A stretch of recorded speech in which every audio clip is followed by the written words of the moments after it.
2, 1.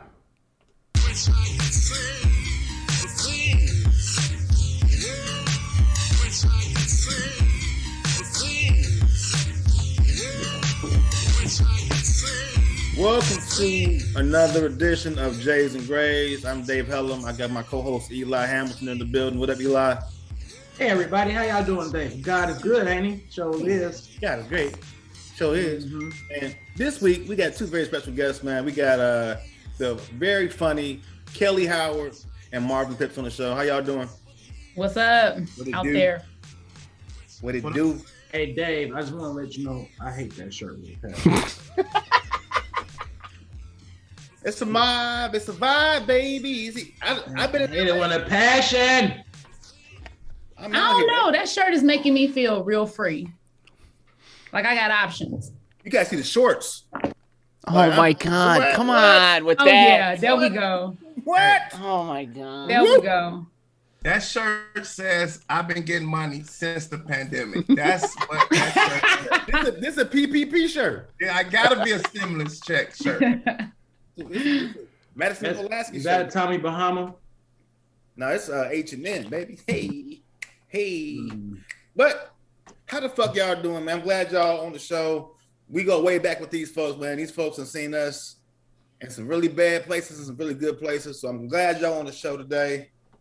And E-Dot, let's get into some shit. What's going on this week? So for this week and what's been going on since the last time we had this conversation, it's been a few things that's happened. First and foremost, we want to send prayers up for Darkman X. If you don't know what's going on with DMX now, it's been a lot of rumors, heart attack, overdose, stroke. All I know is that the brother is not doing well right now. And, I've been listening to Flesh of My Flesh, Blood of My Blood. It's dark and as hell is hot all week. But don't count him out because they talking about basically he about to die. You know what I'm saying? So only person that can make that call is the man up above. So I want to talk about DMX. We definitely don't want to lose DMX. That would be tragic to the hip hop community. You know what's fucked up is that I think we so desensitized to him that it's sad because I thought he had beat the shit, right? And then when you heard about it, you wasn't really surprised too much. Mm-hmm. I wasn't. It's fucked up, but are you really surprised? But do we know it's a drug overdose? That's still unclear, right? They said heart attack. Well, the drug. So there's a lot of assumptions. Okay, that's fair. I thought I heard it was a drug overdose that led to a heart attack. Right. Well, let me ask you this: where's your sources coming from? His lawyer commented to, I believe, CNN, and said that it was a heart attack, and the cause of said heart attack is unknown. They be doing shit like that in order to cover up shit in Hollywood a lot, but most of the time, they try to make the story sound better than what it is. I'm not saying that he didn't overdose, but the man has had. But in the end of the day, over the years, I'm sure drugs have had an impact on his heart. Mm-hmm. Probably, but we don't know, so we can't speculate. We just know that DMX. I wish we had we had prepared some clips for some of his hit songs, which he has a lot of them. Because man, DMX was that guy back in the early 2000s. Rough Riders was a movement. 98. Yeah, he dropped 2 albums. He dropped was it?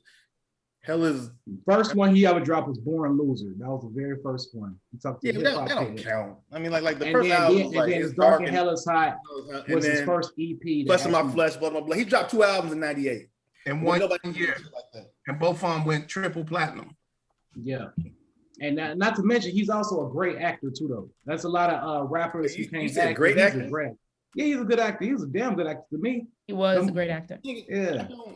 I don't know where I saw him act outside of Belly.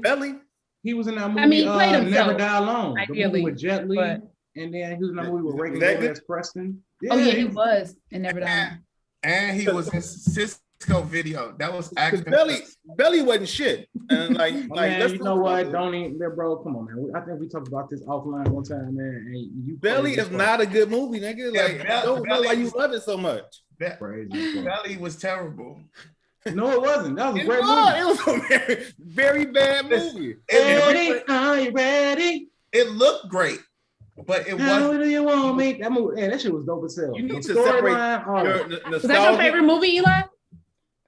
My favorite Bullshit. hood movie. Well, I ain't gonna say it's my top 3 favorite hood movies. I ain't gonna say it's my favorite hood movie. Hood movies. Oh, it has a category of what type of movie of your favorite. I like hood movies. Name your top 3 hood movies, Eli. My top 3 hood movies is Menace to Society, Belly, and Boys in the Hood. I would say Menace to Society and Boys in Hoods is up there for me too. Which one number 3 then? Belly. Next, move Hell on. no, it ain't Belly though. It ain't Belly. How about New Jack City?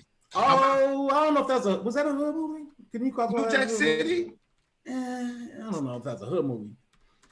That's not a hood There's movie. some hood shit, but I don't know if it's a hood movie. Selling crack. I got the hookup. That's a hood movie. Independent. I got the hookup with some bullshit. I got the hookup. Oh, Master P. Yeah. I love Master P, but I hate this movie. We gotta stop elevating trash movies because like I get it. They black movies. That movie's gonna be shit, bro. Like I want Master P to keep doing what he do, but don't ever make another film, nigga. Like he's definitely a hustler. Stop. I got the hookup 2 was even worse than I got the hookup part 1. Part 2 was terrible. Terrible. Let's see here. Master P has played in NBA. He started a multi-million-dollar record album. He put on plenty of niggas in the hood, and he directed and filmed movies himself. Now he can't act for shit. That one movie, The Last Don, when they was talking like they was like some Italians and shit from the Gambinos or whatnot. Man, I'm like, nigga, bro, you got gold teeth talking like you from Sicily. They don't add up. So yeah, I admit that was some bullshit. I'm not gonna advocate for that. It's not even in my top 10, period. You know what I'm saying? But I do respect the man hustle. And let's not, again, deviate from the fact that this is all about DMX. DMX, get well soon, brother. You know what I'm saying? We all praying for you over here. All the hip hop community and everybody else. You know, the internet has no friends. And I saw a post today. Like, I want DMX to get well. I really do. I saw a post today that said, though, DMX can't die yet because he still hasn't told us what them bitches want from his nigga. Hey. I was like, okay, good one. and that's a classic song that will forever live on because everybody got at least 3 or 4 names in that list that he pointed out that they didn't smash before. Yeah, like, oh, I got one of them too. Oh shit, yeah, I relate. Hey, when he said about 3 Kims, I felt that because it'd be like 3 or somebody. You'd be like, yeah. I don't know how he got that choke collar around his neck. That's all I want to know, like, man, because you gotta like loop it through the hole and he got put over your head, like, and that motherfucker is tight around his neck. You know that's next for you, though, right? You know what? You know that's next for you, a choker, like with them locks, the little. That don't go together, Dave. I cannot take any fashion fucking advice from somebody that's wearing a shirt like that. I just can't do it, and I won't do it. I don't see it. You need to live your best life. I'm happy right now. Okay, that shirt screams happy. So, but yeah, you could be happy swagged out. I'm just not gonna ever wear no shirt like that, and I never take fashion advice from you. When you keep wearing V-necks that you bought from the BP on 67 and Stony. This is Lacoste. I actually got this from the Lacoste store from the Rosemont outlets. Thank you very much. Okay. From the Rosemont outlets. Oh my God. Outlets. That's when you say you ain't got no out. When you ain't got no comeback, you just start mocking the other person. Hey, you want what's crazy about what Dave just said? Every show I did at Jokes and Notes, I bought a black V-neck from the gas station on 39th and fucking on 39th Street, like every fucking time. Yeah, that's the one next to Dollar General. That's probably one of the most dangerous gas stations on the south side. One of, not the most, one of. I've seen a lot of shit go on in that gas station, but I digress. Yeah, we got a packed show, so we gotta get to the next topic. The next thing that happened in the news was Hubert Davis, used to be a former North Carolina Tar Heel. I think he played for the Knicks for a hot second. He played for the Knicks, yeah. He played for the Knicks. He just got hired as the new head coach of the North Carolina Tar Heels. The first black head coach. The first black head coach. And as he was giving his his onboarding speech, if however you want to call it. He's like, you know, I'm proud of my black kids, and I'm also proud of my white wife. Now, you can say you're proud of your wife, but the fact that you highlighted my white wife, we just want to know, like, what are you trying to say? Like, was that some shade thrown, or what the fuck? Just letting us know that white pussy is amazing. And he's also letting us know why he got the job at UNC because of his white wife. Like, that's partly why he got the job. He probably just trying to secure his job. That's what it sounded like to me. Like, Eli, you hear that? I said I like my white, lovable wife. Eli, I don't ever want to get fired. And something about these white women. He died. Like, look at all your friends that you know who got white women who are black. Who? They'd be so happy. Look at Curtis. Well, they definitely happy. Yes. Curtis do smile all the fucking time. He was like smiling before. First of all, I feel like Curtis was like that before Corey. He did that before that. But Curtis always had a very. He grew up on a fucking farm. It's hard to be sad when you had real land to grow around in. As a I asked Curtis. I said, "Why you always so fucking happy? That's not normal for black people." Like, why is you so? He was like, "Hey, I got a white wife." And I was like, okay, all right, well, yeah. Okay. Yeah, that explains it. Curtis grew up on a farm. He said he grew up in the hood in Decatur. I knew that motherfucker was lying. No, he didn't say that. He did tell me that shit when I wrote him about them Jordans he wore on his wedding with them big ass soles. He said I grew up in the hood in Decatur. I'm like, I'm pretty sure he grew up on a farm in Ohio or something like that. Because if he had a black wife, she would be up there before the show and during the show arguing with him like, nigga, I don't give a fuck who next on this list. We got to talk. Shout out to Curtis and everybody with your white wife. Just make sure that when you do get a new job that you say, hey, I'm proud of my black wife too, right? This is for everybody who calls me a misogynist. See what I just did there? All right. See how I'm absolved from all of my former statements. It don't matter. Just like I love my wife and kids or whatever. That's all you gotta say. You know what I'm saying? Have you dated a white woman? Yeah. He was the only person that wore them little Daisy Duke basketball shorts too. Everybody else had on knee shorts and he would wear them little thigh high. I can't see I knew something was going on with him anyway. So. Who, Eli? You can't see who with a white woman. I can't see Eli dating a white girl. You say you have? I've never had a dated. I've smashed one. It was like Backpage. I've smashed one before. What does smashed mean? Fuck, you know what it means. We can say all that shit on here. I'm just trying to clarify to the audience that may not be dug in them guts. Up the power show with it, sir. Okay. What was her name, Eli? I mean, I don't tell, man. I don't kiss and tell, man. That was a long time ago, though. That was down in Cairo? In Cairo? That was me living in Chicago, yeah. Was it one of the girls? It was after Jokes and No Show. That's all I'm gonna go. I can't see you with a white girl unless she like hood as hell and eat flaming hot. You wasn't hood, bro. Come on, man. What are you saying? Man, I'm a classy guy. Eli racist too, so he probably was mean as hell. Oh, wow. Hey, he was mean as hell to this white girl. They going ham on you, bro. Fuck this black cock, you nasty white whore. Oh my God. Hey, those is his words, not mine. I would never say or subjugate anybody. Eli he is racist. Everybody who know Eli know he do not like white people. They call him Ray. Racist ass Eli. James, do you believe that? Absolutely. Oh my gosh, what the fuck? Ain't nobody come up. I've never seen the side of you, Eli. It don't exist. It don't exist. They just talking shit. Hey, Jeff Hamilton. Hey, Eli wants to give his car back because it's white. I don't want this white devil car. Well, Doug, can you talk about why when you first started doing comedy on the North Side regularly that you was talking in a white voice for like the first 3 months? Were you? Hey guys, what's going on? My name is Marvin Phipps and I'm here to entertain you tonight. Like, what the fuck is that? Hey, so check it out, right? I'll check shit out. What? Can you explain that? So Kels, listen, let me tell you, right? It was my first time booked at the Improv. And I didn't know how to. No, we was at Laugh Factory.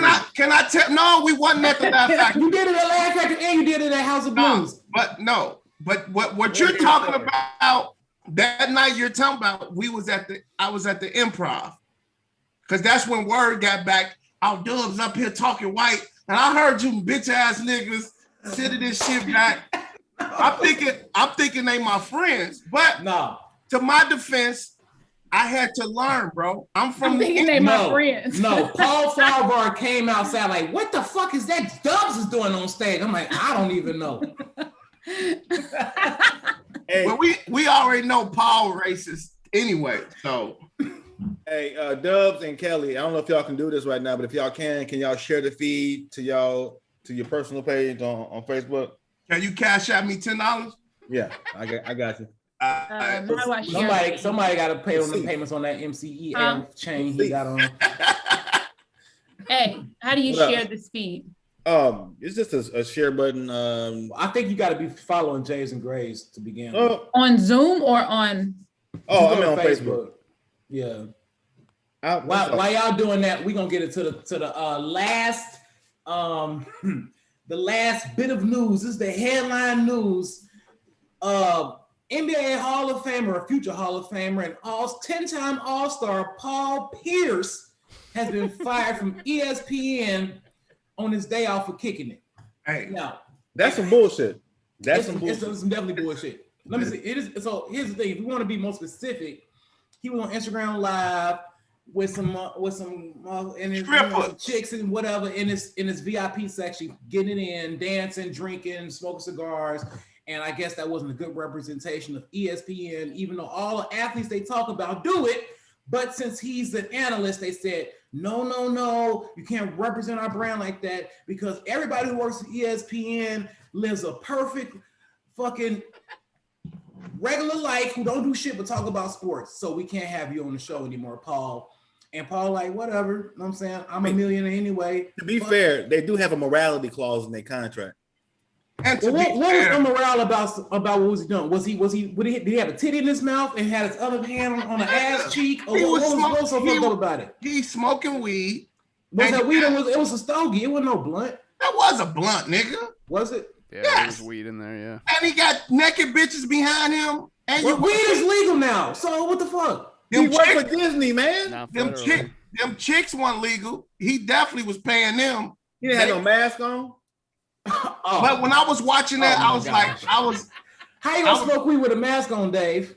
Hey, when I for everything. When I saw that video, I was like, he's so fired. Like I knew it. I'm like, dude, but everybody said he tried to do that on purpose. Well, I think I'm like, that's what I'm talking about, my nigga. Live your motherfucking best life. I fucks with you, Paul Pierce. This is why you're not gonna ever be famous. We talked about this because like you gonna be on a platform like at the Golden Globes. You can be like, I hate white people, and then they gonna boo you off the stage. First off, let's kill that stigma now. Y'all keep saying that shit. I ain't got nothing against white people, so fuck what they talking about. If y'all know me and you white, you know that. You would at least picked up something by now. You would have picked up something by now. I think this motherfucker race. I ain't. No. So, okay, if you say you're not, then what examples do you all have that he is? Right. He don't have no white friends. He's this nigga white friends, Dubs. Name 3 of them. I got white friends. Name 3 of them. Okay then. This motherfucker see how he keep looking around and shit. All that extra airspace, that motherfucking line. Bro, I got white friends that I do business with. I got white homies. I know a lot of white people, bro. Like, for real. Right. Exactly. That's why he stopped doing comedy, because he had to go to the north side to do comedy. He was like, I don't like white people. I'm not going to jokes and notes. Is the only place I want. My gosh. Ever. But here's the thing, though. I fucks with Paul Pierce. Live your life, bro. You rich. You done played on them bad knees and gave all them people entertainment for all them years in the NBA. And you done won championships for the most racist city in the fucking country, Boston. So yeah, fuck that. But you do agree that you do got to play by the rules when you have. I mean, there's a certain standard. I understand that you do have a certain standard you have to live up to. But I mean, first and foremost, I would have did it. I think if you getting on live in your 40s to begin with, showing you in the club kicking it, that's kind of lame. You know what I'm saying? Jeez. Do that shit maybe in your 20s, maybe in your early 30s, but in your 40s, bro. Like, so yeah, that's a little bit lame. Like, you was just in the Dominican Republic turning up Called in the the Dominican DR. Republic, you motherfucker. I'm sorry, Dominican Republic. You said a whole damn word. You were in the Dominican Republican Islands with that island ass shirt on. Get the fuck out of here. But I wouldn't highlight nothing. Everything else with your homeboys turning up on live. Like, oh, shit. Did you see any women in the thing? No, it's me and my guys kicking it. You just said it's lame going on live. Period. You didn't say anything about women. You just said in general. So you're a homosexual now. I've been accused of being a homosexual. Damn, just you and guys in the DR? Does we will not be back on this show for James and Grace. Y'all, hey, everybody, enjoy it now. This motherfucker will not be back on. Wait a minute. You said it was you and 10 guys in the DR. That's homosexual shit, bro. I mean, if that's what you do, that's what you do. Was it a bachelor party? So Dubs, is this you saying you not coming to the King's Empowerment Seminar taking place November 4th through the 8th? Because I saw the email. From my understanding, you said this was you built this. See, now it's making me think. Because the way he built it was on some brotherhood empowerment shit. It is. Now it's making me think you on some homosexual shit. Now I won't be attended in November to your You will be taken off the email distribution list right after this. I don't want to hear shit else talking about I was just talking shit for the live. Fuck you. No, I didn't know you was recruiting for this trip on Ain't no recruiting nothing. Everybody was hand selected. But anyway, look. Everybody was hand selected. We're gonna pray for Paul Pierce and special DMX. Dubs. Yeah, we praying for Paul Pierce if you ain't and cute, DMX. You ain't coming. We not praying. Wait, we not using our prayers on Paul Pierce. No, we don't. I'm not wasting a prayer on that rich nigga. They going to DMX and the rich rest nigga. You sound like Uncle Ruckus. You the one that's racist. You the one that's racist. Hey, I'm not using my prayers on this nigga for his job back. I'm gonna use mine for DMX. And that my PPP go through. That's what my prayers. You just gonna give my prayers to this nigga? Shout out to the PPPs and all the people who done got caught doing dumb shit. I swear. PP. All right, y'all. We got a definitely a great topic to discuss this evening, and it was only fitting that we called in two comedians who are happily married, I'm assuming at least. And it was kind of difficult because a lot of comics don't get married. You know what I'm saying? And so for the fact that y'all are married, you know, man. First, we're gonna give a round of applause. If you listening or you watching, give a cyber round of applause for these two people, Miss Kellye Howard, and Mr. M Dubs. I really didn't know that. I didn't know. I've had 3 people reach out to me to be on relationship podcasts this week that were comedians. And they said they couldn't think of any comedian they knew that was married. And I'm like, that's crazy to me. It's you, Dubs, Corey. Murph is married. Yes, right. Yeah, Murph is married. There's a lot of people married. You just don't know it. Like Leon is married. Yeah. Who else? I forgot about Leon. Damon's married. Tony. Yeah, but Damon is in his 50s. That's like older generation now. Yeah. I'm talking about like in our class of people, like who Real was married, but I want to talk to him about that. You know what I'm saying? Like, there's not many of us. I think Lim Slaughter might be married. Lim is married. M. Brown. Harold Pierre is M. Brown. Harold Pierre. Okay. All right. M. Brown. Yeah. Pierre. I forgot Harold Pierre. Corey. Bell. No, we said Corey. Niche. Mary Lee. Niche. What? Oh, that's wait. being does. Don't worry about that. I'm like, wait, did I not? Vanessa just got married. Vanessa Fraction. She did. Shout out to Vanessa Fraction getting married. That's Hey, before we go into, let's say what's up to the people that's watching it. Right now we got Zion. Watch what's up, Zion. We got Ali. We got Ian in the building. What's up, Ian? Who else we got on here? That's the only people I can see. But it looks like we got more people on there. I don't know. But shout out to y'all. Thank y'all for watching. Share and tell a friend because we got a topic to talk about. So tonight, comment. We would love to talk to y'all about whatever the fuck y'all want to talk about. Yeah. But let's get into the shit. So tonight's topic is romance and finance, and we wanted to get both of y'all on here because both of y'all are married. You know, and typically we want to see is finance plays a major significant part in a relationship to make it work, because we already know about the old adage of traditional marriage. It's all about the love and all of that.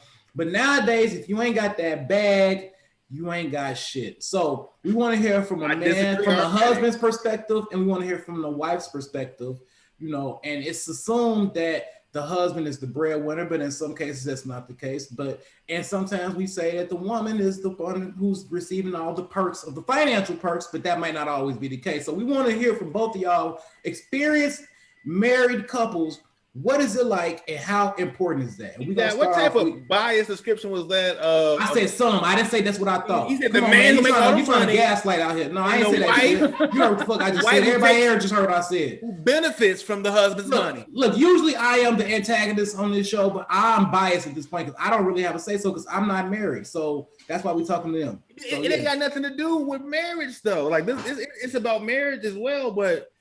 Hold on, before we get to them, this conversation kicked off because we were talking about engagement and dating, and me and you had a conversation, and you were saying basically like, until my paper is like straight, I don't really want to like do too much right now in terms of like getting a marriage. Oh, I don't know, not marriage, but even just like seriously dating.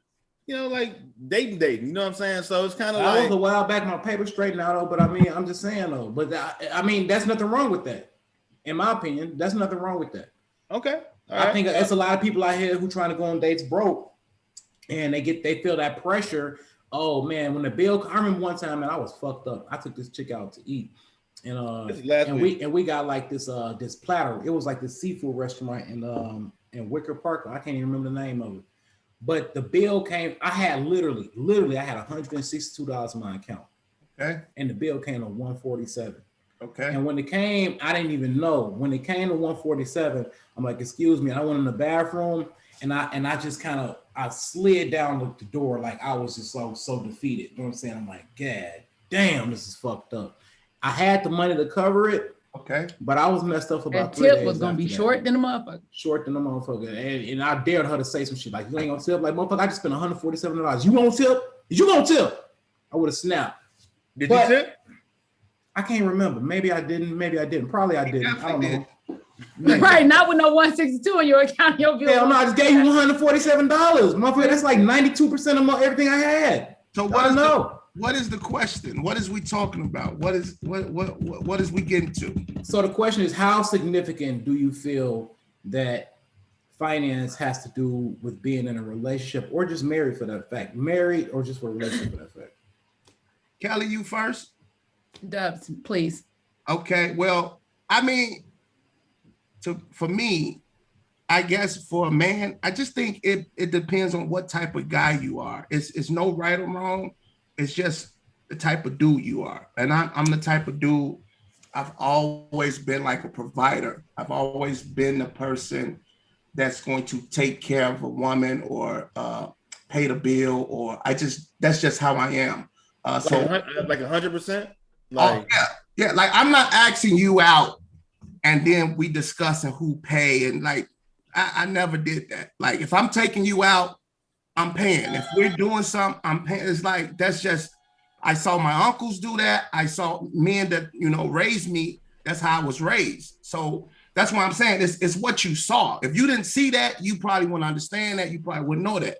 So that's just what I saw. I just, that's just how I am. But, and not saying that women never took me out or never did nothing like that, of course.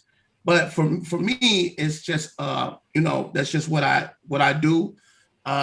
Like, yeah, I'm a provider. I would pay, if I had $142 to my name, I probably wouldn't be trying to go out. I probably would just be like, yo, it was 147. Yeah, let's do something else. I'm not going to put myself in a situation where I got to, go in the bathroom and think about what I just did. But, shot at Doug. I mean, finance is just real important. I joke with my wife about this all the time. Like, she say no, but I'm like, if I wasn't who you thought I was or thought when you saw me, that's part of the attraction, because you're looking at somebody like, he looks nice, you're attracted to him, but you also thinking like he probably could do some things. He probably got this, because if that wasn't an initial thought, you wouldn't have liked that person. You wouldn't have went out with that person. So that plays a big part. You know, if I looked like shit, if I looked like I didn't have no money, if I looked like I couldn't provide,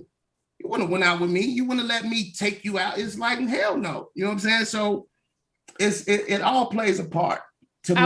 I will agree with that as far as a woman, not just a woman, just in general. When we're seeking somebody to spend real time with, right? Or even if you're just trying to fuck, you're not going to try to fuck no bum ass broad that looks like she don't have anything going for herself, I would hope, right? You know what I'm saying? So in general, when you first start dating someone, there is an appeal to them having something, a decent presence, that they care for themselves. It's not even about having something. It's that you give a shit about yourself. You floss before bed. You know what I'm saying? You care about how you show up in the world, which is important for anybody that you're dealing with. If you are somebody of substance, right? But as far as the financial aspects of things is concerned, once you get past the very superficial surface of, yes, this person has a job, yes, they can provide, it's all about the common goals of the couple, right? Are y'all just trying to survive? Y'all just trying to eat? Y'all building wealth? What are your goals? You know what I'm saying? If you're just trying to buy a house, get comfortable, pay your cars off, and live a regular 9-to-5 life, that's one thing. If you have important, people, Kellye, what you just said about setting goals, like me and my fiance, she gets on me about, you know, we make vision boards about like our goals for stuff. Mm-hmm. If I'm not doing that stuff, she'd be like, hey, you said you want to get some property in Chicago. What's up? You know what I'm saying? Like, I'm ready. Yeah. I'm ready to do this. I'm trying to, you know, build some legacy, you know? Yeah, that stuff is important. It is. That's how you know you ain't serious, Dave. Build some legacy. Get your ass out of here. You ain't even structured right. Build a legacy. If you don't get your haircut by like in the next 2 weeks, and you know what I'm saying? Man, we talk about building like 3 legacy, you know what I mean? And you know, your hair do kind of remind me of those fans I used to wear when I was in high school. You know, I used to fan it's a vibe. It's a vibe. Spritz on it. But it's a radish. I will say, Dave, that's great in a relationship. A lot of times people think both people have to be. I think what me and my wife do so well and what make us great, that we're not the same. Like everybody think they have to be we know what's each other's strengths and what our weaknesses, and we just work well together. She do the things I don't do well, and I do the things that she don't do well. And it's that's like, true. You know, like what? Like I'm not great at like saving. She saves. You know what I'm saying? I'm not the biggest saver. You know what I'm saying? I don't save. You know what I'm saying? She saves. Hey Dubs, now's a good time to give me a plug. But when Eli came over and talked to us about financial literacy, we got us all together. You welcome. You know what I'm saying? Shut the fuck up. I did that. But you know what though? That's true. The balance is true, but you also, that only works to an extent, because like I said, it depends on your goal. If you're trying to build wealth, you guys both need to be on the same page when it comes to saving. You can't be out here like this and she over here building a nest egg. Like it has, and I know because I was the spender in our relationship and my husband was the saver. And now, because I see the vision, I see the goals, I see the properties, I see the land. You know what I'm saying? How long did it take you to get to that point of having a clear vision? Really, what kicked it for me was when we went to buy our house, the house that we currently own. And when we got ready to do all the paperwork, the guy was like, all right, well, here's what we gonna do. Since your wife's credit score really ain't all that great now anyway, and she not the sole breadwinner. Give us the raw. How did they say it for real? He did. He was like, since her credit score isn't up to par and she's not the one, she's an artist, she doesn't bring in consistent income, we're just not going to use her on the paperwork because it's pointless. It just causes more hiccups. Make it worse. So yeah, it makes it worse. Here's some, how did that make you feel? That was like a wake-up call for me. That was like a moment where I was like, hold up, I can't even be a part of this on paper, quote unquote. You know, I'm on a deed, but as far as like that kind of, I was like, damn, because of my credit and shit. And so I went, as soon as I booked a role that brought me in income, the first goal of mine was to pay off what I needed to pay off and get where I needed to be financially so that we can start making actual investments, not investments in debt, but investments in like, you know what I'm saying? Like we didn't bought land. We didn't bought land out in different places and stuff because we have ideas of building things and doing things. We're building generational wealth so that we have something for our children, a platform for them to start on. You know what I'm saying? I love that you said that. I love that you said that for a couple of different reasons. One is because at least when you saw like how significant that was, you know what I'm saying? At some point, because everybody gets it at different times of their life, but you like, you know what? As a contributor to this relationship. That is super important. Yes. That I'm not even able to contribute my part because maybe whatever the reason it was, maybe it was something that wasn't self-taught, maybe it just wasn't top of mind, but whatever it did, it helps like, you know what? I'm ready to learn about this. And I'm assuming since he was, you saying the more financially responsible one, that just kind of helped for you to like be more open to like learning something. And then by y'all teaching each other something, y'all growing together. That's significant because, you know, a lot of times, you know, a lot of people and what I hear, right? And especially these type of conversations, it's more so like, you know, he got to have this, and this. And if he ain't got this, and this, and you like, you know what? I want to be able to contribute to this, like a house or something like that's a major purchase. That's something. For one, how much power do you really have as a person, not as a woman, but as a person, a woman or a male, contributing to any relationship when everything you have or do relies on the other person? That seems to me, that doesn't seem like that's going to be a fruitful relationship at all because there's going to be a lot of resentment in that relationship from probably the part of the person who is doing all the bringing in and the money. You know what I'm saying? You got to have a balance. So like with us, I wasn't bringing in money at the time, but the balance came from me being mindful about certain expenses and spending certain things, trying to clip coupons, trying to save money in certain, calling the motherfucking, the gas bill, making a big deal about a charge and getting it taken off, taking the time to do something that he wouldn't do. He would otherwise just pay for. So there's my contribution. A lot of people think their contribution has to look like financial contribution, but maybe your contribution is being mindful of how you spend because you're not the sole breadwinner. Maybe your contribution is, you know, whatever other little things like M. Dub said, it's things he don't like to do. You know, my husband is not, he doesn't really think cleanliness the way that I would prefer, you know what I mean? But I was military and I grew up with a grandma that made me get up every Saturday and clean up. And so we have different, but I also don't mind because I have more flexibility in my schedule than he do because he works a 9 to 5. And so it's all about just understanding balance and having that compassion for your mate and what they got going on in their life too. You know, we lack that a lot of times in relationships and we expect our mate to be on the exact same page as us, doing exactly what we're doing. That's not realistic. You know? That's not realistic. That's not realistic, which is why you find partners. I came from the total opposite with not just my fiance now, but like just women who I've dated in the past where I've been a work in progress. You know what I'm saying? And it's one of those things where for me personally, I like to know that you willing to fuck with me because I always knew I was going to be all right. You know, it's like I knew I was going to be fine in terms of like my life, my career, in terms of what I was doing. But now living in LA and being all put together and going out there and attracting the person who I'm supposed to be with, it's kind of like, it's kind of hard to trust that. I know for a fact that the lady that I'm with right now, my fiance, has seen me like when my credit score was in the 5s, you know what I'm saying? And my shit was fucked up. And she was like, all right, we're gonna get this, you know what I'm saying? But that's not a blessing the norm. To have somebody like that. That is a blessing.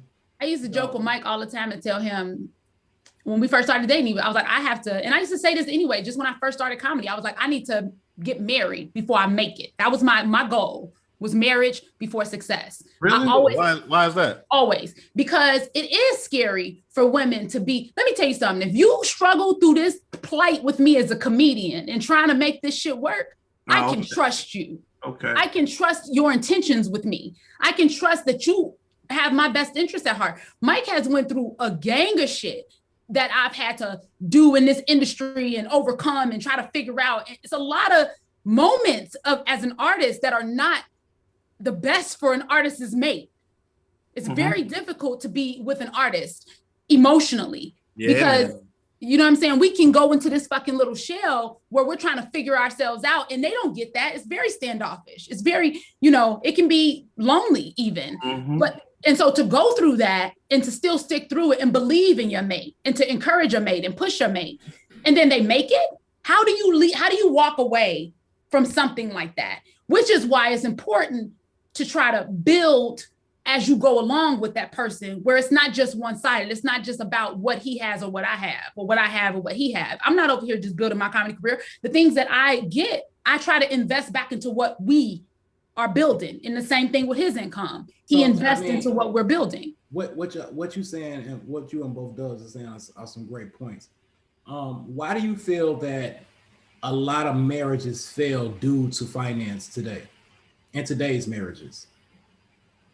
Unwillingness to communicate properly about the truth of the matter, about the truth of people's habits around money. If you got poor money habits, looking that in the face can be very scary and very insecure. It can make you shrink back down to that little kid that you were. You know what I'm saying? When you first got your first dollar and went and spit that shit all on fruities, it can make you feel small. So we got to get past that pride and say, oh shit, a 600, a 610 is not what's going to help me build generational wealth for my kids. And if that's what my mate want, and I'm not willing to hear that. Conversations about expectations. That's all that sounds like. Is like, because like in my mind, I could say to myself, all right, we're going to go half on the bills and stuff like that, because that's what, you know, to me, I'm okay with that. But there's a lot of women who that shit is a no-go. They're like, no, you the man. You know, so you really got to just know who you did. That ain't your type of woman. And that's fine. You know right. So is it something wrong with that? Because I mean, just to Dave's point, a lot of people like, if I gotta pay, I'm not trying to get a roommate, I'm looking for a husband. Okay. So and we hear that quite a bit. This is why we date. So what are your thoughts on that? So here's the thing. When I met my wife, she told me she don't want to work. She do work. She works, but she wants to be home with the children and this and that, which I appreciate, right? So my goal is to help retire my wife. You know what I'm saying? And it's like I want to be financially straight so she can do that. Because here's the thing: if a person if you don't want to work, I don't want to be with you and making you work. Like, if you know what I'm saying? And that was explained to me, not because she just don't want to work, but because working at home, in the home with children, that's work already. We got 4 kids. That's already work. You know what I'm saying? So actually, when women work and have children and got a husband, you actually got 3-4 jobs already. Because I'm a job, these kids a job, this house a job, and then you still go to work. Your job a job. You know what I'm saying? So it's like, damn. And I didn't really see that till I see, like, my wife really fucking works. Like, she cleans this house, she take care of these kids, and then she has a job outside. So my goal, what drives me every day is like, I want her to be able to not work outside the home. Like, I want to be able to provide. You don't have to do that, you know? And I say with, it's never been an issue for me as far as like when women say that, as far as like, you know, like I said, I've just been raised, I pay the bills that I want to pay, and she pay what she want to pay. If she told me tomorrow, hey, I don't want to pay this, I would pay. It's like, that's just how my mind is set up. I'm not finna go back and forth with, like, you know what I'm saying? Like, no, I would be like, okay, you know what I'm saying? But for me, I pay, like I said, I pay the things that I care about. She pay the things that I really don't. It wouldn't matter to me if we had like cable and stuff like that. If it was a problem for me, I'd be like, get that shit cut off. But you know what I'm saying? But it's no big deal to me. You know what I'm saying? That's just me though. And I don't try to make other men have that philosophy. You know, if you and your wife do half or whatever y'all do, it's whatever works for people. You know what I'm saying? If it works for y'all, great. You know what I'm saying? I just know what works for me and mine and my household, you know. And I think the important thing about that is the willingness, right? The willingness to figure out whether or not this works and whether, because a lot of people try, like he said, try to make a woman work, and that ain't what she want to do. Some people out here got it set. They got their heart set on what they gonna be. I'm gonna be a housewife. That's all I want to do is be a housewife. I'm gonna actually be a housewife and a corporate woman. That's what I want to do. They have their goals, right? And a housewife, like he said, is work. There is a lot that goes into taking care of a child. Not only that, once they start growing up, you still got a lot of shit you got to do just with the school, just with dealing with homework, right? Children can't do homework by themselves, and we drop the ball. So these are contributions to the household. You know what I'm saying? Physical contributions. But I guess what I want to know and what I want to ask is, like, you know, if finance is one of the biggest components why divorce is initiated, what part of the finance aspect makes people say, I'm out? As a divorced person, I can tell you, like, I was a teacher. She was a teacher. Okay. You know what I'm saying? She was like, why don't you go to work at Best Buy at night? I'd be like, what? Like we would have arguments over money, you know, in terms of stuff, because let's keep it 100. Like, money, they say money is the root of all evil. Fuck that. Money makes you like, when you have money, you feel good as a man. Like, you can agree to this. Like, you feel amazing. You feel when you stable, when your car not getting repossessed, like just to be a functional adult, like, that shit feels fucking great. And as a comedians, like, you know, most of us ain't the most stable people. So to be in a place where, like, I don't got to worry about shit, like, it makes me feel amazing. I can put on these shirts and not give a fuck what you talking about, Eli. And you have high tolerance for other shit when you straight. You can deal with it. It's when you're broke, you have low tolerance. You better to kill people. So you're basically saying, like, when people initiate the divorce, they're like, you too broke for me. Even though I love you, even though I said for better or for worse, I'm still out because you ain't got it. You know what, though? Broke in and of itself, though, is strictly a mindset. It's not an actual thing. You either, because where there's a motherfucking will, there's a way. You can figure out ways to make money. We've seen that in COVID, right? People have had to hustle up and figure out ways to artistically make money, and they doing it. They eating. People are creating businesses every other day and really, really making money. And so I have pushback, though, Edad, about what you just said. Like, how many people do you know whose wives have left them because they financially have been in a rough spot? I ain't talking about like on drugs and shit like that. It's not really about what I'm saying, but we do know that money is one of the top components of why divorce is initiated. And I'm trying to figure out. But it's not money. It's a lack of communication around money. Right. The truth is communication, right? If y'all talking about it and y'all on the same page, so if y'all communicating with you, plan. he say, hey, you know what, man, I love you. You know I love you. You love me. I ain't got it, but I got dreams. You know what I'm saying? Let's make this thing happen. Well, if you work, you know what? Let's do it. If you got a plan for your dreams, you are working on it. Okay. All right. So all right. If you playing video games all day, nigga, no, I'm not. Okay. But idealistically, all right. So then, Kelly, then you are an anomaly in this regards, because that's who.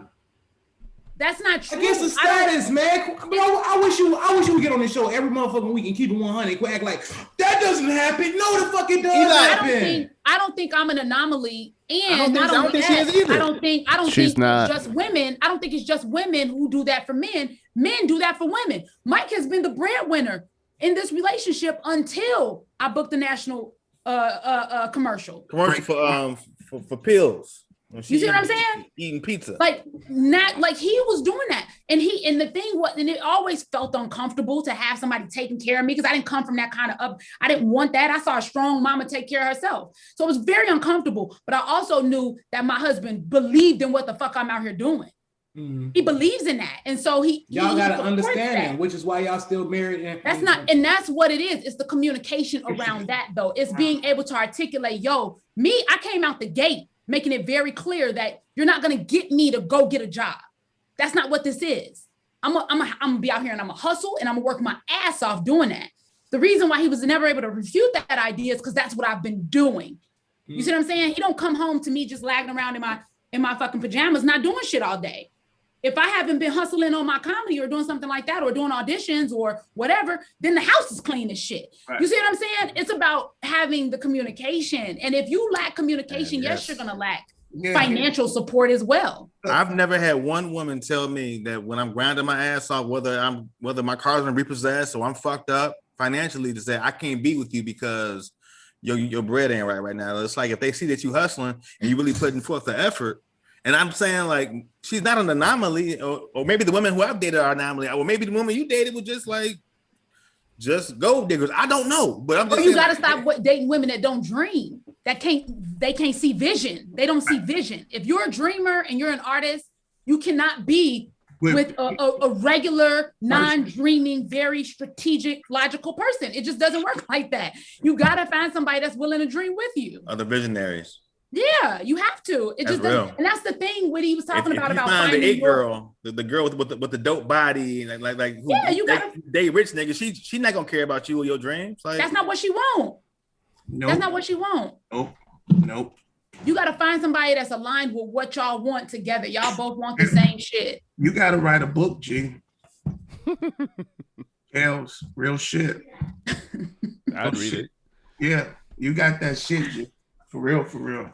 It's just because you know what the thing is, like you see my Be Less Petty. It's so petty. Literally, all of the shit is petty. The way we think about money, the way we think about relationships, the way we think about everything is petty. We expect our broken selves, right, to date somebody else that's fully fucking fixed, that we give them no leeway.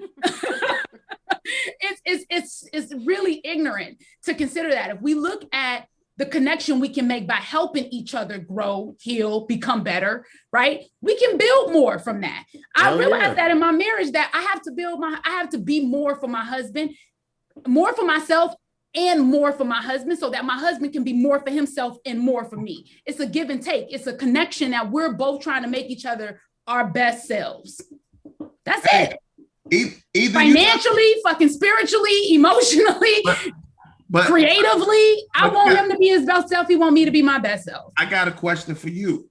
How do people get to that level? How do people that are broken get to what you're talking about? Is it therapy? Is it reading books? Is it? The first thing is a decision. The first step is a decision to make a choice to no longer live in the way you live in your mindset. Decide, I'm going to figure this shit out by any means necessary. And it's a lifelong, I'm not healed. Right. I'm healing. And that's till the day I stop breathing. I'm healing. Some days I wake up and I have killed the day, killed the motherfucking day. You know what I'm saying? Like up at 5 a.m., meditate, write, God damn it. Go give Mike a little quickie. You know what I'm talking about? Do yoga, goddammit. Get done with yoga, get on the bike, killing the game, right? Come downstairs, write some motherfucking jokes, right? Have a Zoom audition, killing the day. And then the next day I wake up feeling like shit, feeling like what's next? What's this? It is a day by day process. We have to meet ourselves where we are every day. So I'm looking at this. You build tools and you go back to that toolbox and you use those tools when you need them. So whatever your tools are, whether that's meditation, whether that's riding a bike, whether that's fucking reading, whether that's therapy, whatever your tools are, you go back to that toolbox and you rely on those and you build that. You built that on your own. Your mate built his on his own. And collectively, you guys both have tools that's going to make that marriage work. And that's way more important than the finances. Well, I'm looking at this blog on the 10 most common reasons people get divorced. And there's a few different ones. One is saying, getting in for the wrong reasons, lack of individual identity. But then when it gets down to finances, this is what it says about finances. It says it's not usually the lack of finances that causes the divorce, but the lack of compatibility in the financial arena. Opposites can attract, but when two people are opposites in the financial department, divorce often ensues. Imagine the conflict if one is a saver, which y'all said, and one is a spender. One is focused on the future while the other believes in living for today. One has no problem buying on credit while the other believes in saving for what one wants.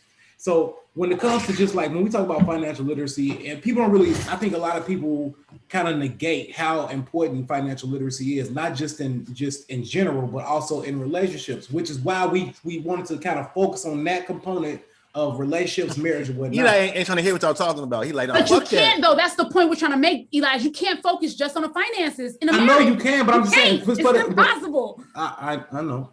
You can't. I know. The but marriage, I'm just saying, them breaking up is not over money. Right. Them breaking up is not over. I promise you, a person breaking up is not strictly over money. It's over a lack of communication. It's over a lack of physical touch. It's over a lack of compatibility and understanding and compassion. It's over a lack of a myriad of things that comes to, and you ain't got no motherfucking money. Right. You know what I'm saying? And this, cherry on top. You know, that puts the cherry on. The cherry on top is you not having no money.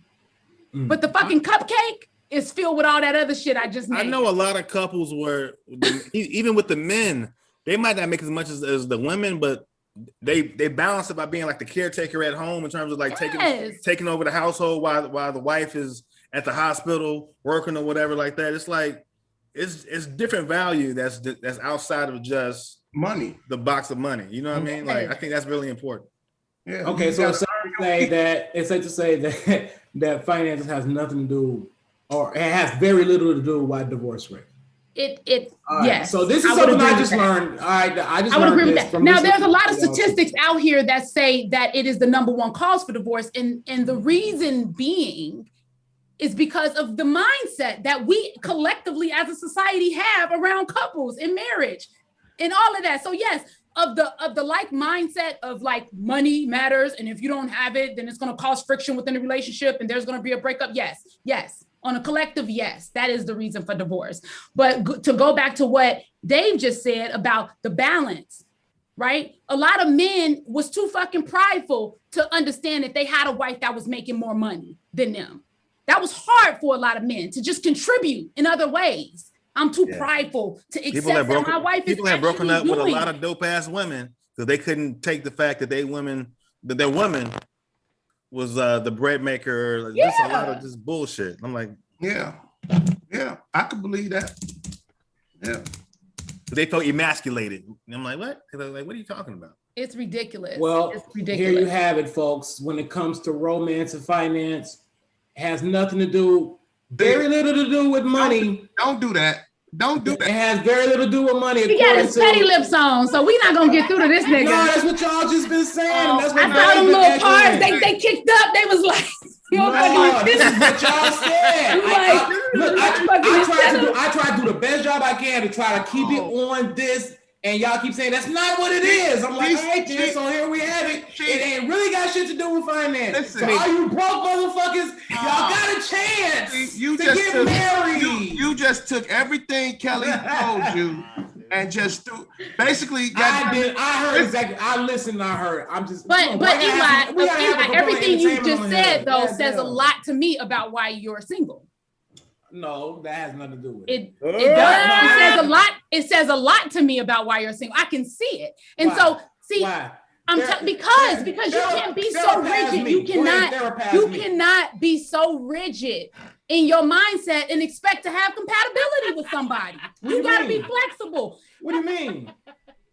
Fix his ass, Kelly.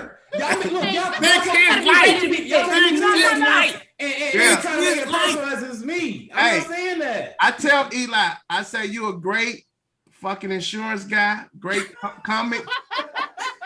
I love you, but you ain't ready to be in no relationship, bro. You gotta let that guard down. Like you how you know how you are to female. That's how you are to white people. Like I don't know what you call it. Eli, you gotta be willing to listen, to understand versus listen to be right. Hey, you came on my podcast and you supposed to agree with the fuck I told y'all to talk about. I'm just trying to keep the topic on point. Y'all to turn it into like, oh, this is what's your problem. Like I just asked the question. The topic is on point. It is about when you go back to the basis of the divorces, right? We can look at it and say that it's finance, but it goes back, like I said, to mindset around finance, around communication. You know what I mean? Like that's what it's really about. Well, if you didn't have all those things, and I have my thoughts in regards to romance and finance, and I haven't even given y'all opinion, but y'all already judging me and whatnot. All right, You got couples out here with all the money in the world, unhappy than the unhappy. You're right. To your point, Kellye, I do agree with what you said in regards to there is communication. I think communication is probably one of the most significant things that people tend to disregard in relationships and marriages. Communication, right?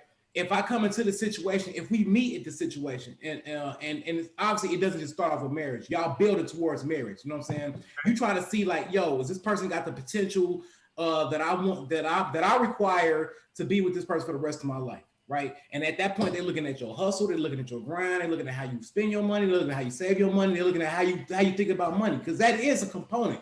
And I'm only saying that because that's what we just focusing on for this topic. It's of course it's a lot of other stuff. But when we're talking about money, that's something that at least me, I'm looking at. I'm looking at, what do you think about the future? What do you want to have out of your life? You know what I'm saying? If it's just like, oh, I'm just waiting on you to get it, then that's going to be a problem. I'm like, probably don't want to be with you. But if you're like, man, we could do this together. We could do this together. We could do this together. Man, that's cool. Because I want to know somebody who can know how to get the money. Because if I get disabled, if I get in a car accident, if I whatever, and I'm not able to go to work, whatever the case is, you know what I'm saying? I'm going to need to know, like, yeah, up to this point, I do have nest eggs put in place. But I'm going to need to know, do you know how to get it? You know what I'm saying? If I got to go down for like a year, that happens all the time. I see it all the time with clients, you know what I'm saying? Because I am in the finance industry. So I think that's some of the important things that you got to understand in regards to relationships, and just instead of just looking at it like, oh man, as long as we love each other and as long as you definitely understand, not about that. You know what I'm saying? Like, no, that's a very real conversation. And I think to not have that conversation and not look at it from a realistic perspective is irresponsible. So only thing I'm saying is that, at least for me, if y'all want to just focus on me, that's my viewpoints on a relationship. I know how to make money. I understand money. And if my woman don't understand money, then I'm gonna show her like, hey, this is what you got to think about money. Like, and I'm gonna ask like, what do you got to put in place? Woo, woo, woo. I'm gonna ask all the type of questions, not to make her a client, because if you're gonna be my soulmate, that's gonna be something big. I know I don't want to be broke in retirement. Do you? Have you thought about it? Well, you need to think about it. If you want to be married, you got to think about shit like that. And I think that's a responsible conversation to have. That's a very responsible conversation. That we've always butted heads about this. I always feel like for you want to get to a place where you build yourself up to where you want to be, and you find some person that fits inside your jigsaw puzzle perfectly, like as like your complement, as more opposed to your partner. You know what I'm saying? I've always said like that's what I feel like your mindset is in terms of love. And I say it don't work like that in terms of just being like, I'm ready to love. And then like, and the person just like attaches themselves to you, and now y'all gonna be happy. Eli be running chicks off with I hope you don't be having these type of discussions like on the first dates and shit, bro. You be training them. They be leaving the restaurants like, this nigga nuts. You gotta have your shit together. What's your credit score? What's your debt to income ratio? I ain't never asked no chick their credit score. How many abortions have you had? I will say that at this point it's a little different. Like, I don't know how old you are, Eli, but I'll be 40 this year. Like, I'll be 40 at the end of the year. If something were to ever happen to my husband and I had to remarry, the conversations would be a little bit different than how they were, 10, 15 years ago. So yeah. You're like yelling at somebody right now. I see him. Is that one of the white chicks you trying to kick out? I told you to get your ass out my So Eli, you must have, because I'm big on law of attraction, right? I never Abram Hicks, who you be watching? I watch everybody. YouTube videos. Yeah. Yeah. But Will Smith.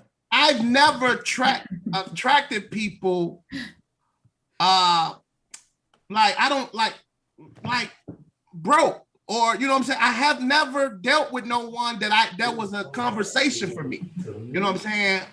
Because I believe you attract what you are. If you focus on the negative, you're gonna get the negative. That's what you're gonna get. You attract what you are. So I ain't worried about that shit. Right. I never had to worry about, I never attracted a chick with 8 kids. And ain't nothing wrong with having 8 kids. Well, 8 kids, don't have no money, don't work, don't care about finance. Like, that's never been an issue for me. It's all about love. All you need is love. Take care of them kids. You got it. Take care of them. Fuck up. You got 8 kids? Oh, no, I got 4. Oh, I was like, damn. What?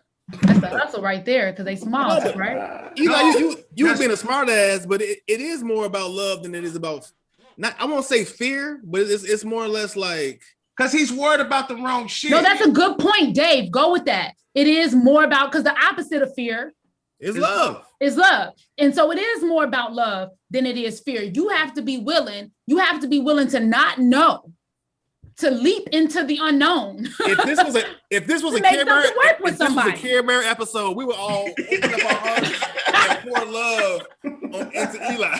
Like, y'all got me. I'm so misunderstood. But you're not in relationships. You're not gonna get that. You're not gonna get, and that's the thing. I think y'all don't even know my thoughts about it though. Is the thing. I just heard your thoughts. Hey, to everybody listening, I told y'all no matter what, I'm going to be the bad guy. I'm the bad guy on every episode. You don't have to be the bad guy. It ain't no different. You don't have to be the bad guy. Yeah. Wait, he's trying to love, y'all. Everybody, show him the love. He's trying to open up that shirt, take it off, and throw it away while you at it. He's trying to get guarantees up front, and it just don't work. And that's not how marriage works. Look, you talking about somebody who was broke as fuck for 3 years. We all was, G. We all been there. I was broke as fuck. We all standing in front of the same jokes and nose. We all been there. Was real. That wasn't to make y'all laugh. That was some real shit. I was sharing my motherfucking pain on stage. But what I'm saying is this though. Okay. You talking about, oh yeah, I remember you saying you ain't want to, you made the comment like, oh, I want to get married so I'm a millionaire. No, that's not the case. That's not the case. I think in every situation that as a man, and in every situation, and this is how men think. I can't think for nobody else, but me. If I'm not together, then I can't be right for nobody else. And finances is a significant piece. But you ain't gonna never ever be perfect though. No, I'm not saying you gotta be perfect. I'm not saying, but I'm not out here trying to motherfucking date and court no women, and I'm broke as fuck. I'm trying to focus on something outside. I need to be focused on myself and get my situation on point. What's right to you, Eli? As long as I can pay my bills and I can put money away to save and invest, then I'm okay. I'm finna share something. I ain't saying I gotta have a whole surplus of bread to start dating. I'm finna say this. And I used to think like that. But until I got married, I swear to God, I used to be like, well, I don't want to do. It wasn't until I got married and got that wife who helped me. I'm in the best fucking place I am right now. Financial, emotional, everything because of my fucking wife. Okay. And it's like before you got with your wife. You know okay. Ever since I know you had that white Cadillac Escalade. You always had money in your pocket. Ever since I know you ain't never been broke as fuck. It's another level, bro. I'm saying that it means shit. But I'm saying even to the point, and look, I'm not even trying to make the foundation of being in a relationship is money. I'm not. This is what that's just what y'all saying. I'm not saying that. I'm just saying as an individual. It's just everybody's different. Maybe you like, I don't care. I'll be bummy as hell, and you know what I'm saying, and whatever. Like, I don't feel like a truck and some money don't mean shit though. I'm just using an example. Don't saying, pinpoint that part. I've always worked, right? But where I'm at now, if I wasn't married, I wouldn't be where I'm at now if I wasn't married. And if I had that thinking that you think, well, I'm not going to even try that. Until like you have to do that to be like you. I know you're a great guy and you do know a lot of shit. I just feel and think if you met the right woman, she's going to help you get where you need to be, bro. And you think you got to get there then. By yourself. No, you can meet the woman and get where you're trying to go. She's going to help you get there with love. Because I used to say the same shit. I would have still been driving that same white Escalade and still, I was okay. But living in Markham. It's a whole nother level with my pit bull and a Chevy Caprice. E-Dot, nigga, you was E-Dot's hero, nigga. Like you had a pit bull, you had an Escalade. You was all testosterone. And now we got little toy dogs. That's what women do to niggas. Like we want to stay so hard. And I had the Chevy. Now I got a fucking minivan. I will say this. Minivan. I think that when we close ourselves off because we're trying to reach some level. That's smart in the beginning when you had $147 and $162 in your account and $147 bill. Like that makes sense to me, right? For you to try to work through that and figure out what finances and shit look like for you. But there comes a point where you have to be open to whatever life brings your way, right? Whatever the female that shows up, it might be the one, you never know. Because sometimes you can learn or even teach through a relationship. So just because you meet somebody that isn't up to par to your standards, financially or whatever, as long as they willing, as long as you meet somebody that is willing with a vision, if they're willing, and that means like actually putting in the work, not just lip talk, not just lip service telling you that they're willing, but if they're willing, they're putting in the work and they're a visionary, you can build anything with that person. You can build anything with that person, but you got to be open to it. I think too, that men at a certain point, not just men, women too, you get to a certain point in your life and you use the excuse of, I want to be here, because in all actuality, you have deeper rooted issues with women, with men, with mates, it's deeper shit that you're not willing to look at. And so it's easier to just date and not commit. Tiffany said, take a risk. Take a risk, Eli. It's easier. You have to risk with love. That's what the fuck it is. You don't know if that shit gonna work out. They might take everything. They might get in your relationship and have your ass back broke. Yeah. And you be like, damn, we talked about this. You don't know. But that's the risk of love versus fear. I'm still trying to figure out how the fuck this become about me. That's what I'm trying to figure out. It's still about finances, though. It's still about finances. About your ass. It's still about finances. Go Uncle Willie looking ass out of here. We can't be caught up on these statistics though, because for one, too, the fucking internet lies. So they don't know why the fuck these people got divorced. Hey man, I do think though, Eli, real talk. I think like if Dub said like if your intention was to find the type of partner that you're looking for, goes back to Eli. There you go again, back in me. Can't help it. Every show be about Eli because he's fucking a dirtbag. We're trying to help you experience the financial woes of marriage on your own. This whole premise was Dave's idea, but now it's all about me for some reason. He thought of this first of all, shit. you got to realize I had the intention of flipping this on you. Well, I see now. So matter of fact, you ain't picking on. When he first wrote out the segment, he was like, "And plot twist." Because you know me, we don't agree on shit. And I remember you. I done been called a racist, a homosexual, and goddamn it, and I got money issues, and I don't want to fuck with no broke motherfuckers. Like, goddamn. Hey, don't forget. Ain't even all true. Don't forget trust issues. Trust issues and commitment issues. And you a misogynist. So next, make sure y'all watch episode 17. Iyanla Fixing My Life featuring Eli Hamilton. Go to the red. Fuck I need. Go to the red table with Jada. I definitely ain't going there the way she did. Will hell no. We should talk about that shit. In all seriousness, Eli, I do think that money is an important thing, but I do think that you can't have a topic and be like, hey. If people don't necessarily agree with your stance on it and the show go a whole nother route, that's what the fuck it was. That's what it was, G. That's what it was. What you trying to say? I look at it like this, right? I married a woman that if she divorced me and took everything I got, right? I just feel like if that's all you wanted from me, if that's what you wanted, that was your end result, that.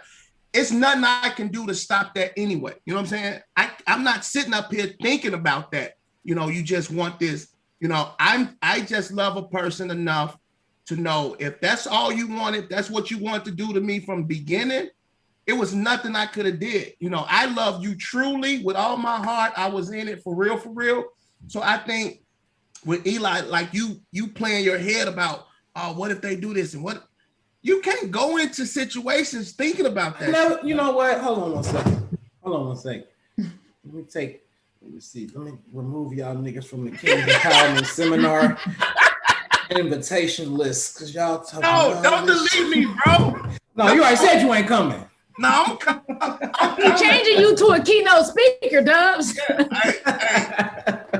But Eli, he know we always had these talks, man, and he know what he is. He's also a finance guy, so he's very logical. It is about making sense to him on paper. And so, hopefully, maybe by the time you get out there, you'll just start dating online, and then it can make sense to you on paper. You can hold the profile side by side and decide. Just have a arrangement like Jay-Z. I know, that's what I'm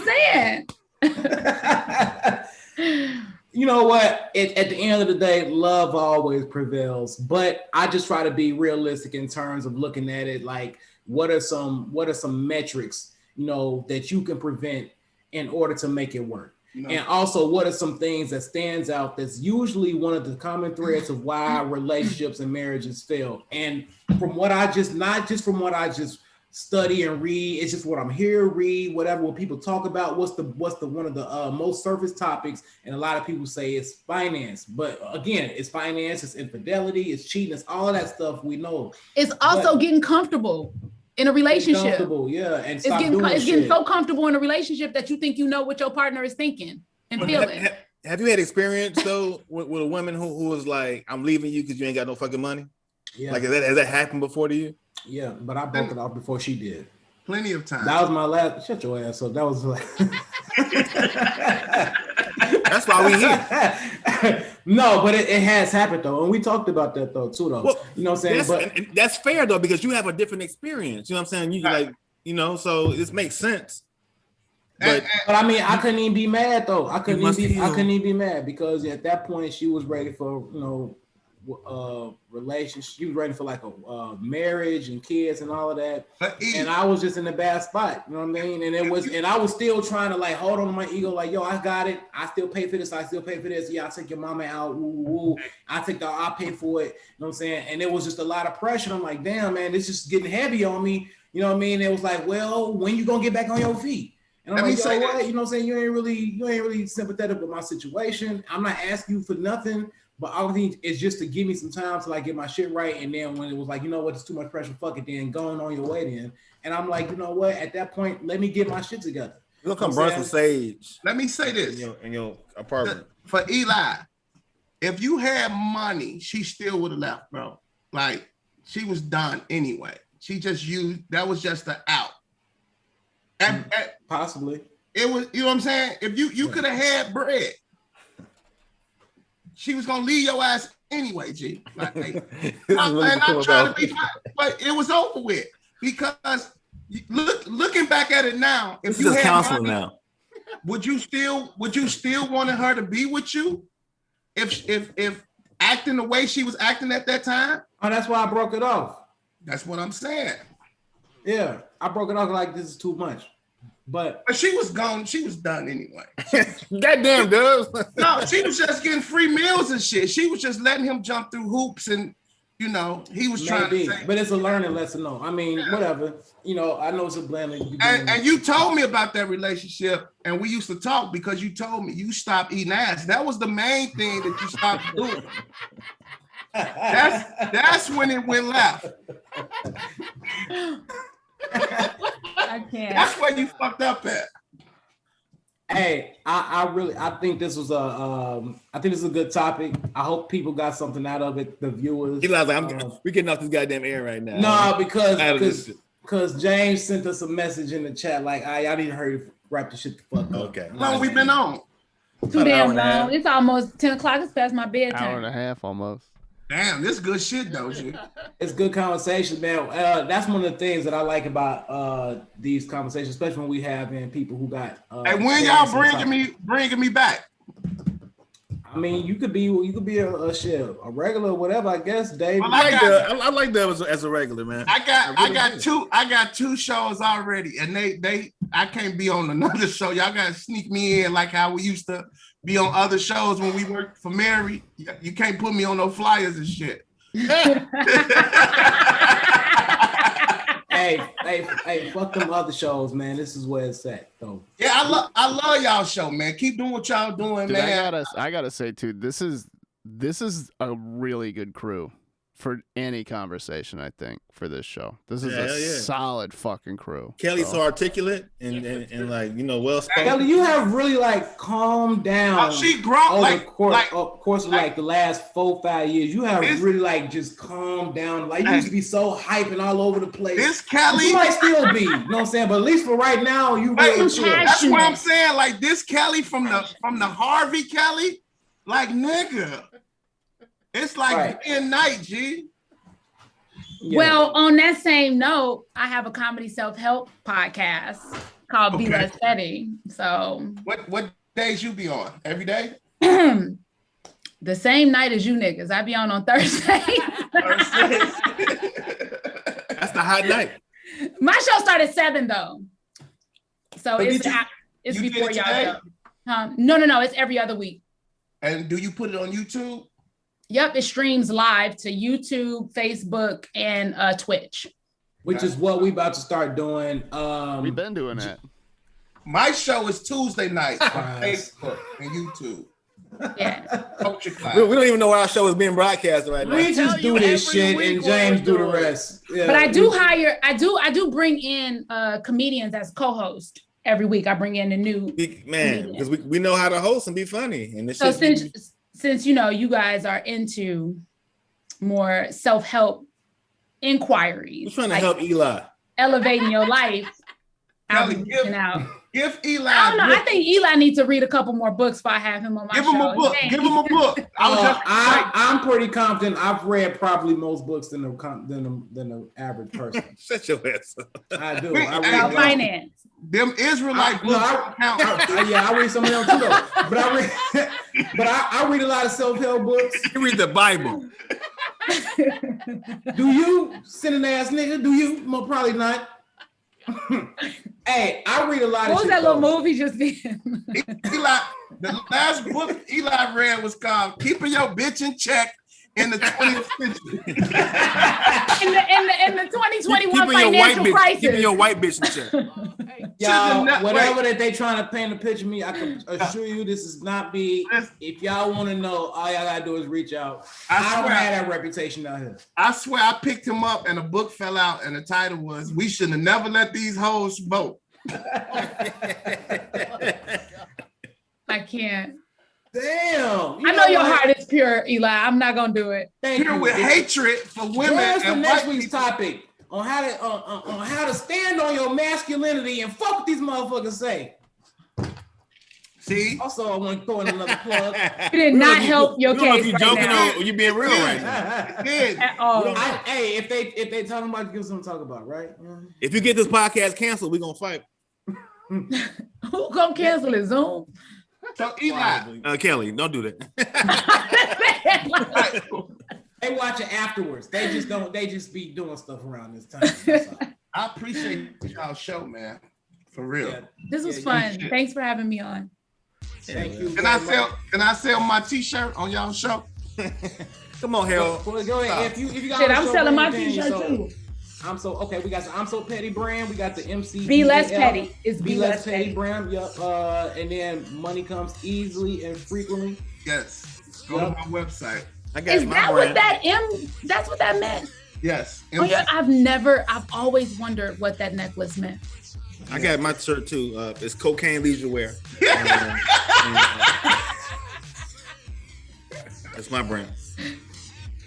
He's currently wearing the new spring. Y'all don't see James, but James got the sleeveless t-shirt on.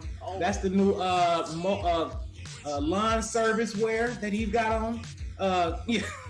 Wrigleyville. Yeah. Thank y'all for tuning in. Make sure y'all check us out. If y'all haven't already liked the page, follow us on Jays and Grays on Facebook and Instagram. Follow myself, Dave, Eli Hamilton, and Dave Hellum. And also, if y'all want to plug y'all handles. Yeah, what y'all want to plug in general? Like, what do y'all got that's happening that we should know about? What's going on? So I have my podcast that I host, the Be Less Petty Comedy Self-Help Podcast. I have different people that will help with alternative ways to heal Last week I had a shaman on. We talked about my ayahuasca trip in Texas, which was a really good episode. You did ayahuasca? I did. I had a great experience. Man, I wish I would have known that. All right. Yeah. And so I talked about that on my podcast last week. And next week I'll have a yogi on and a spiritual healer. She talks about ancestral lineage and healing. And it's co-hosted by Tribble, another stand-up comedian that lives out in LA. And that's pretty much all I'm doing other than acting. I'm all about the holistic healing, getting in tune with your chakras movement. Cut your hair. That's why I start growing these locks. Different these days. Getting into my roots. Dubs, you got anything that you want to plug? Yeah, I'm at Zany's on the 17th of April. I do a show called Culture Clash at 9:00 every Tuesday with May and Case. It's dope. We pick. Wait. You got a weekly at Zany's? No, I'm up there on the 17th because Brian. I got you. Brian is. I told Brian let me get in before they stop the niggerism because this is the blackest Zany's ever been in the. That's because Brian is now. He's now managing it. But I want to get in before the whites that be comes in and be like, we had enough. They gonna burn that bitch down. Yeah. I'm there May 8th, so hopefully they stop it after the fact. When I seen a plugger that says Harold Pierre at Zany's, I'm like, wait, I gotta get the fuck in there. You saw he plays Zany's? No. Shout out to HP, man. Don't do a Harold like that, baby. Wait. I'm just saying, I gotta get in there before this fucking nigga train stops because this motherfucker is rolling. I performed one time in my 13 years of comedy. One time at Zany's. Chocolate Sunday, chocolate Saturdays at Zany's. Zany's look like the fucking house picnic now. That shit look like it's fucking black. They doing the electric slide after every show. They got a black drink now. They got a on phoneme grave drink. I'm like, what the fuck? On phoneme. That's what they do. Delicious. But check that out. So I'm doing Zany's. Then I'm in Virginia. It's comedy. Comedy is in a good space right now with everybody just being back out. I hope it stay like that because in Chicago it kind of was dwindling down. Yeah. But now it seems like everybody is excited to be back out. They said Niche Spot cracked tonight. Her thing just started. We got a lot of rooms opening back up. So COVID made comedy great again, in my opinion. It's back on. I'm doing a Tony Baker show tomorrow out here. So if you go to my IG page, check the link out. It's a live show. Streaming from outside somewhere. I don't know what the fuck it's gonna be at, but it's Tony Baker, me, some other funny people. Fuck with it tomorrow night. Yeah. Good what shit. It is. That's what's up, man. So, hey, again, thanks everybody for tuning in. Join us next Thursday for another controversial topic on Jays and Grays. Thanks again, Kellye. Thanks again, Doug, for joining. Can I give them next week's topic? Go ahead. Keeping Your Neck on These Bitches by Eli Hamilton. Keeping your foot on your neck. That's not the topic. Okay. We're gonna have to do a damage control topic next week on my character assassination. So I put things up. Matter of fact, Dave ain't even gonna be on the show. I'm just gonna talk for the whole hour. And Dave's not gonna be there next week. No, this is gonna be an apology episode. Hey, no, I apologize for shit, but I'm gonna tell y'all look, let me clear some things up. And you can bring me back. I can rock with you next week if you want. I can play nice. I think it's good to have a different energy. You know what I'm saying? Because me and you always disagree about shit anyway, and it's always good to have a third or fourth party. That's because fucking E-Dot he hates women. Oh my gosh. He hates. All right, hey. We out of here, man. Thank y'all for joining. And my battery about to die anyway on this laptop. I think it got something to do with your mother dropping you off at the airport when you was 3 and never coming back. I didn't fly till I was fucking 26 years old. All right, y'all. Peace, y'all. Bye. Peace. Hello. Wait, I'm not leaving. No. Stick around for a second. Was it off? Do we gotta be froze like